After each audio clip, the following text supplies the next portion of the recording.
بسم اللہ الرحمن الرحیم۔ السلام علیکم۔ کراس ٹاک کے ساتھ میں ہوں جزان ڈار۔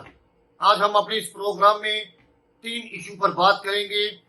سب سے پہلے ہم آپ کو بتائیں گے کہ فیض آباد جو دھرنا تھا اس کی رپورٹ وصول ہو چکی ہے داروں کو سپریم کورٹ میں، اور اس کے بعد اس میں کس کو قصوروار ٹھہرایا گیا ہے اس کے متعلق ہم آپ کو تفصیل سے آگاہ کریں گے۔ دوسرا، کیا اسرائیل نے ایران پر حملہ کیا ہے کہ نہیں، اور ایرانی حکام کیا کہتے ہیں اس کے متعلق ہم آپ کو بتائیں گے۔ اور تیسرا، آج جمعہ کے وقت پارلیمنٹ ہاؤس میں کچھ ایسے نمازی جو وہاں پر جمعہ ادا کرتے ہیں ان کی جوتیاں بھی چرا لی گئی ہیں، یعنی کہ پارلیمنٹ کے اندر چور گھس آئے ہیں۔ اس کے متعلق ہم آپ کو بھی تفصیل سے آگاہ کریں گے۔ تو سب سے پہلے ہم چلتے ہیں فیض آباد دھرنا کی طرف۔ دیکھیں، ہر ملک کے اندر ایک قانون ہوتا ہے، اگر آپ نے کسی بھی قسم کا دھرنا دینا ہو یا کوئی احتجاج کرنا ہو تو اس کے لیے ایک جگہ مختصر کر دی جاتی ہے، لیکن ہمارے ہاں پاکستان کے اندر مختلف قسم کا دھرنا دیا جاتا ہے، جس میں جلاؤ گراؤ، ملک کو نقصان اور داروں کو نقصان، پھر اس کے بعد سرکاری عمارتوں کو نقصان پہنچایا جاتا ہے۔ تو ہمارے یہاں پر ایک مختلف قسم کا دھرنا اور احتجاج کیا جاتا ہے۔ تو فیض آباد دھرنے کے اندر جو حتمی رپورٹ آئی ہے اس میں اس وقت کی جو حکومت تھی پاکستان مسلم نون، وفاق اور پنجاب دونوں میں وہ حکومت کر رہے تھے۔ تو طریقے لبیک پاکستان جو سی تھی وہ اس وقت وہ اسلام آباد میں دھرنا دینا چاہ رہی تھی وہاں پر۔ ہمارے ذرائع کے مطابق جب یہ دھرنا جو سا ہے اسلام آباد سے لاہور سے اسلام آباد کی طرف روانہ ہوا تو پنجاب میں کیونکہ شہباز صاحب بیٹھے ہوئے تھے تو انہوں نے کہا کہ ان کو بحفاظت اور بالکل کلیئر راستہ دے کر اسلام آباد کی طرف جانے دیا جائے۔ یہ بات تو ایک طرف رہی، لیکن دوسری طرف کچھ پیچھے خفیہ لوگ بھی کام کر رہے ہوتے ہیں اس ملک کے اندر، اور وہ بھی ان کو چلا رہے ہوتے ہیں کہ آپ نے کون کون سا کام کرنا ہے اور کیسا آپ نے اس دھرنے کو کامیاب بنانا ہے اور یہاں پر کس کو نقصان پہنچانا ہے اور کتنی لاشیں گرانی ہیں۔ وہ سارا ایک پری پلان ایک جنڈا تیار ہوا ہوتا ہے۔ تو جب طریقے لبیک کا دھرنا لاہور سے اسلام آباد کی طرف رواں دواں تھا تو جو پنجاب پولیس تھی انہوں نے رکاوٹیں تو کھڑی کی، کنٹینرز کھڑے کیے، کچھ ہندگیں بھی کھودی گئی، یعنی کہ گاڑیاں یا کچھ موٹر سائیکل ایسی چیزیں نہ گزر سکیں۔ لیکن بالآخر ایسا موقع آیا کہ وفاق نے اجازت دے دی کہ ان کو اسلام آباد آنے دیے جائے۔ پنجاب نے بھی فری ہینڈ دے دیا، تمام راستے کلیئر ہو گئے۔ فیض آباد دھرنا جو سے ہے وہاں پر وہ طریقے لبیک جو سے ہے وہ وہاں پر آ کر بیٹھ گئے۔ اس دھرنے کا مقصد کیا تھا؟ اس دھرنے کا مقصد یا تو حکومت گرانا ہوتی ہے یا پھر حکومت جو سی ہے وہ ان کو منتشر کرتی ہے کہ یہ وقت نہیں ہے دھرنے کا، ملک اچھا بلا ترقی کی طرف چل رہا ہوتا ہے لیکن راستے میں رکاوٹیں جو سی ہیں وہ کھڑی کر دی جاتی ہیں، اس لیے ان کو منتشر کرنے کے لیے طاقت کا استعمال بھی کیا جاتا ہے۔ جب طاقت کا استعمال ہوتا ہے تو لاشیں بھی گرتی ہیں، لوگ بھی جو سے ہیں مارے جاتے ہیں، لڑائی ہماری آپس کی ہوتی ہے، ہم جو سے ہیں یہ بلا وجہ باتوں میں آ کر جو سے دھرنا اور احتجاج دے دیتے ہیں۔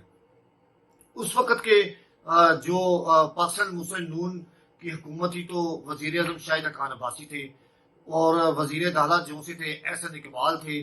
پھر اس کے بعد جو وفاقی مذہبی امور تھے وہ وزیر قانون جو سے تھے وہ زاہد حامد تھے۔